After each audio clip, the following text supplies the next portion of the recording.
Agradezco a nombre de la Asociación Voces Unidas por la Vida Internacional la oportunidad de presentar los argumentos científicos que avalan el inicio y el valor intrínseco de toda vida humana. Soy Marcela Cepeda, químico farmacobiólogo con certificación en vida humana internacional, madre de 6 hijos, abuela y miembro de Voces Unidas por la Vida desde el año 2014.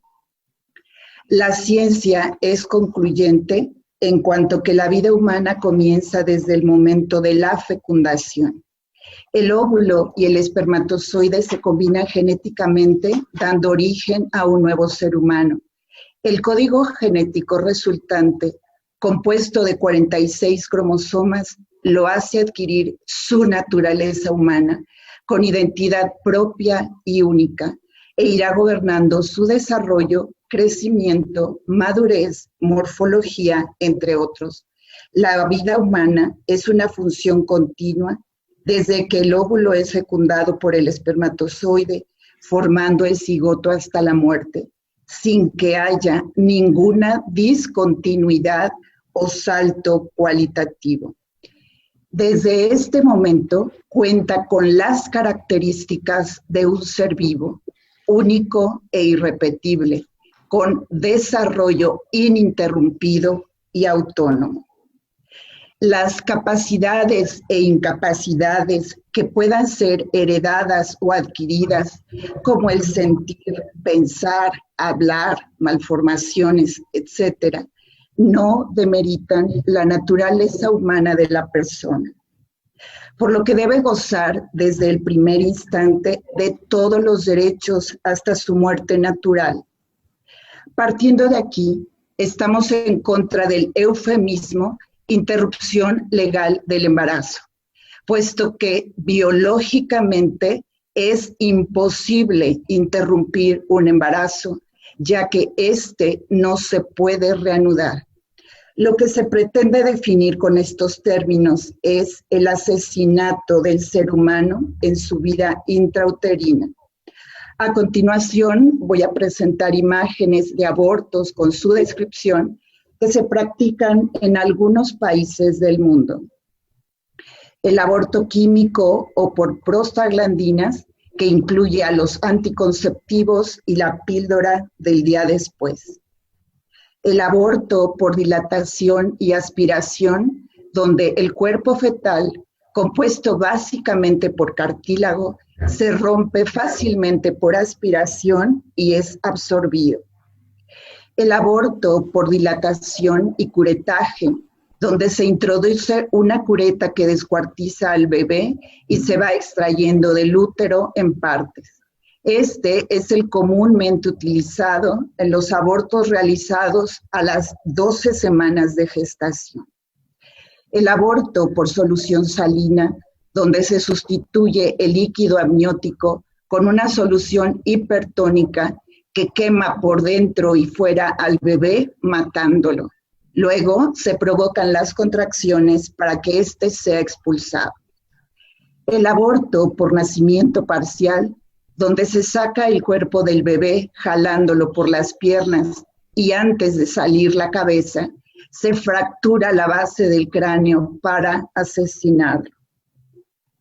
El aborto por eutanasia neonatal es cuando una vez nacido el bebé, se decide deshacerse de él, dejándolo en un cuarto frío, sin alimentos ni ropa, hasta que muera. Al año, en el mundo, murieron 57 millones de niños en el periodo comprendido del 2010 al 2014 por estos métodos. El mayor genocidio silencioso de la historia. Datos del Instituto Guttmacher. Pretender establecer un periodo de hasta 12 semanas posterior a la concepción para legalizar el aborto es un acto que violenta el derecho mismo a la vida de ese ser humano al ser asesinado, siendo además una edad de gestación escogida aleatoriamente sin sustento alguno, ni científico, ni ontológico, ni biológico, ni ético, para determinar que hasta esta etapa el bebé por nacer deba ser considerado una persona, es decir, un individuo de la especie humana. ¿Cómo podemos entonces avalar jurídicamente un despojo violento en contra del derecho inalienable a la vida misma? ¿Cómo puede el Estado establecer la imputabilidad de consecuencias jurídicas ante un hecho violento en sí mismo? Antes de estas 12 semanas, ¿qué es? Si está vivo, con un desarrollo ininterrumpido de la especie humana, no hay duda, es un ser humano. De hecho, el mismo deseo de deshacerse de él implica el reconocimiento de su existencia. De otro modo, ¿cómo podría justificarse someter a la mujer a un procedimiento que pone en riesgo su vida?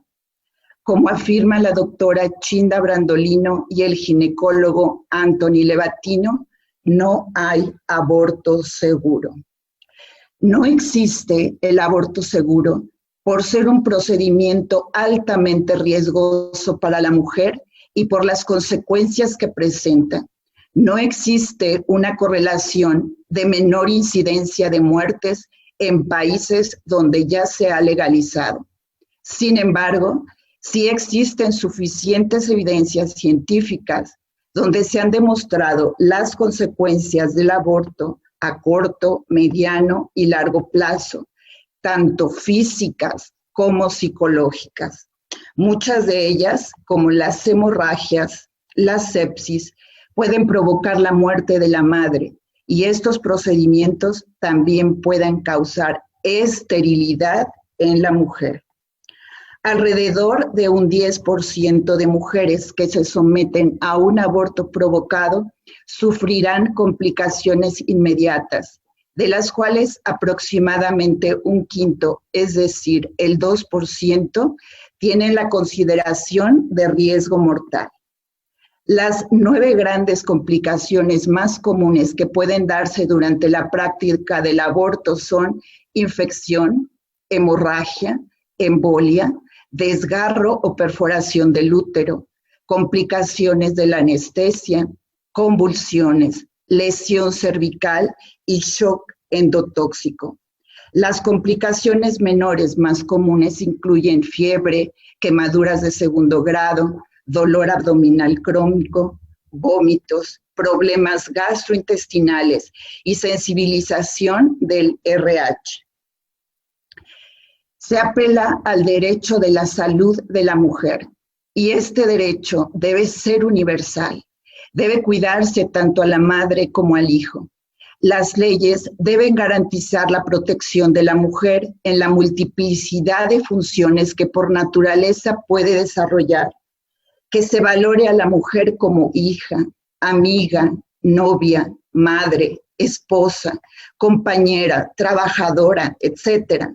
Que las leyes promuevan verdaderamente su dignidad y estos nuevos derechos, entre comillas, como lo es la despenalización del aborto, no enmascaren la utilización de la mujer como un mero objeto sexual, ya que se estarían fomentando conductas como la violación al asesinar a la única evidencia de este crimen y de la que la mujer resulta profundamente dañada.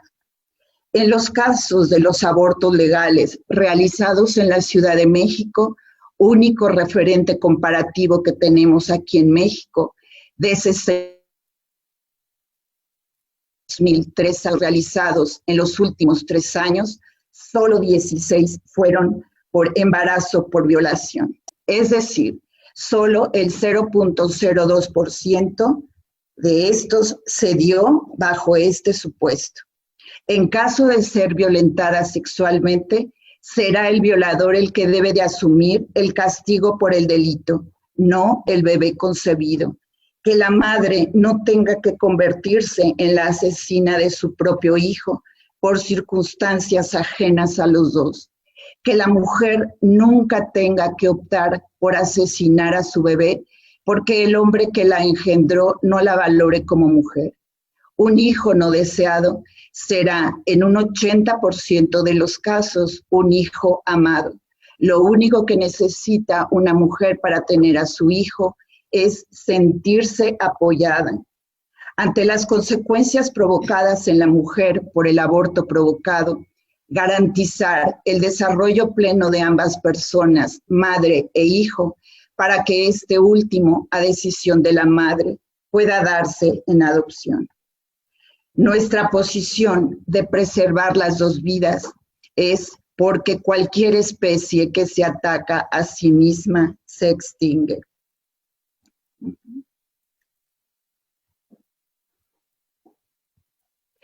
Tampoco utilizar la violación como un recurso sensible para legitimizar el aborto. Como afirma Mayra Rodríguez, exgerente de una filial de Planned Parenthood, la mayor abortista del mundo, en México denominada MexFam, que trabajó durante 17 años en este lugar, declara que jamás tuvo un caso por violación, por malformación o por riesgos en la salud de la madre.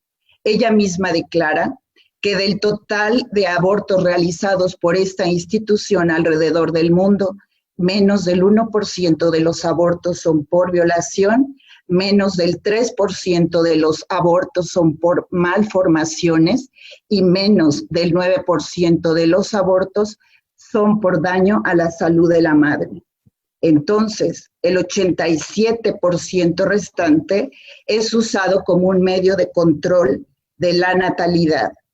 Asimismo, afirma que su salida de Planned Parenthood se debe a una demanda que interpuso contra los médicos de dicha organización por negligencia médica al no reportar en el expediente y declarar a sus pacientes haber perforado su útero, así como otros casos de pacientes a las que le dejaron restos del bebé con consecuencias muy serias para su salud.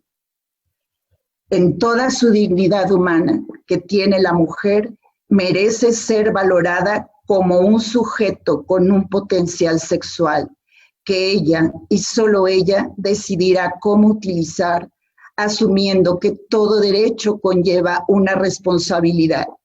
Responsabilidad que exige que su pareja la reconozca como amiga, compañera y posible madre de su hijo. Sin este reconocimiento, la mujer apostaría por ser utilizada como un mero objeto sexual. En un estudio realizado sobre 1,428 mujeres,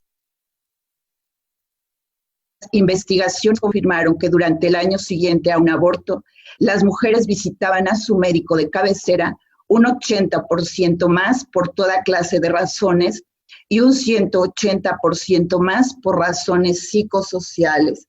Los autores también encontraron que si hay un compañero presente y que no presta apoyo, el porcentaje de aborto natural se eleva a más del doble y el del aborto provocado es 4 veces mayor que si él está presente y apoyando. Pero si el compañero está ausente, el porcentaje de aborto provocado es 6 veces mayor. La psicóloga Ann Spaccardi afirma que el 75% de las mujeres que desean abortar optarán por el parto si se sienten apoyadas. Si se pretende que la mujer lleve una vida libre de violencia y que se abogue porque goce de salud, no puede considerarse la práctica del aborto como una terapia que garantice este fin, porque además de las consecuencias físicas, hay evidencia científica de graves daños emocionales descritos en el llamado síndrome postaborto. En un estudio realizado por el Dr. Reardon, presenta las consecuencias que observó en casi 200,000 mujeres que habían abortado, comparadas con mujeres que habían dado a luz, observando que tienen el doble de probabilidades de morir en los 2 años posteriores al aborto provocado por suicidio y conductas de riesgo.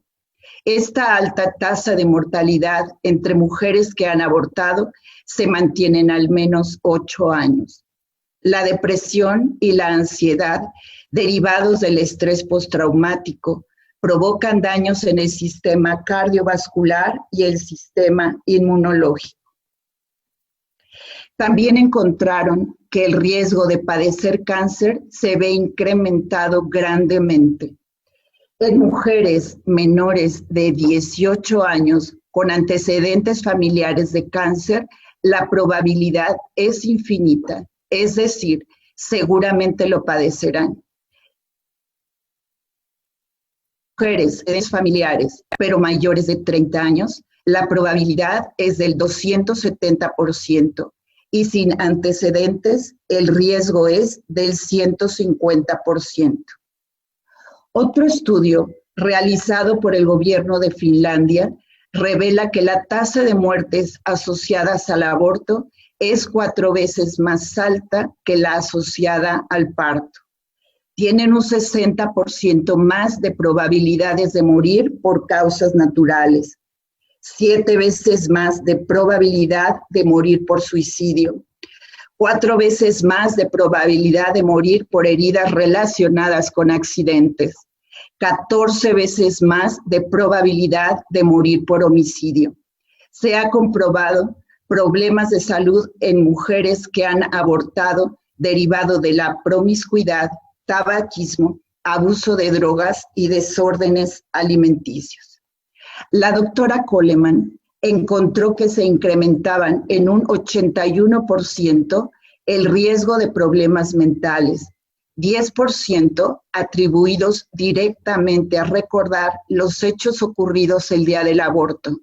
Alrededor del 30% presentaron un aumento en desórdenes de ansiedad y depresión. Más del doble presentó riesgo de alcoholismo y 3 veces más de riesgo de uso de drogas. El aborto produce síntomas como la anorexia o bulimia, depresión neurótica, esquizofrenia, bipolaridad, ira, baja autoestima, frigidez, soledad y aislamiento, insomnio y pesadillas, como describen en el libro titulado Ayuda para las mujeres que han abortado, de los doctores Reiser. La evidencia científica demuestra irrefutablemente que el parto es preferible al aborto. Las mujeres deben saber el riesgo que implica abortar, ya que está en juego su vida y su salud, tanto física como psicológica, por lo que urgimos para que también el Estado sea garante de ello y proteja la vida del ser humano desde su estado gestacional. Por lo anterior, es que todos estamos llamados a proclamar que todo ser humano tiene un valor en sí mismo, incluyendo a la mujer. No hay motivo alguno justificable que sustente biológica, jurídica ni éticamente el asesinato de una vida humana en gestación. Calificar a las personas como no dignos para nacer debido a imperfecciones, malformaciones, discapacidades y posibles enfermedades entrarían bajo la óptica eugenésica. Debemos preguntarnos, ¿qué priorizamos? ¿Priorizamos el derecho a la vida o anteponemos derechos individuales y personales sobre este derecho primordial? ¿Por qué el derecho que tenemos sobre nuestro propio cuerpo es más importante que el derecho a vivir de otro ser humano indefenso que existe por y gracias a nosotros y que también tiene su propio cuerpo? Debemos responder a los intereses de todas las personas, sobre todo de los más indefensos, entre ellos los niños y las mujeres. Todos formamos esta nación. Y las leyes no deben estar hechas para acabar con la población, sino para dar cauces en las que todos podamos desarrollar nuestras potencialidades. Cuando abogamos por la muerte de otro, abogamos por nuestra propia muerte, porque seguramente algún día llegaremos a ser despreciables a los ojos de otro que esté en posición de decidir sobre nuestra vida. Sujetos de los principios de dignidad de la persona y bien común, sostenemos finalmente que la motivación descrita en las iniciativas presentadas por los diputados de los partidos Morena y PRD despojan de una protección real para la mujer. No corresponde a un derecho, porque se afecta a un tercero no culpable de nada y abre la puerta a una situación más de opresión de parte de los hombres y la sociedad en contra de las mujeres, debido a la presencia de muchos casos donde obligan a la mujer embarazada a abortar, a veces sus propios padres o sus parejas, bajo mecanismos coercitivos que van del maltrato físico a la amenaza de abandono o desprotección económica. Disculpe, paradójicamente, perdóname, pues, nada más le informo que ya son sus 20 minutos, le pido que vaya concluyendo. Gracias. Sí. Paradójicamente, pues, un supuesto derecho por adquirir se transforma en una herramienta más de coerción contra la mujer, una herramienta que además desprotege en todo a la vida humana. Sé valiente, atrévete a defender la vida. Muchas gracias.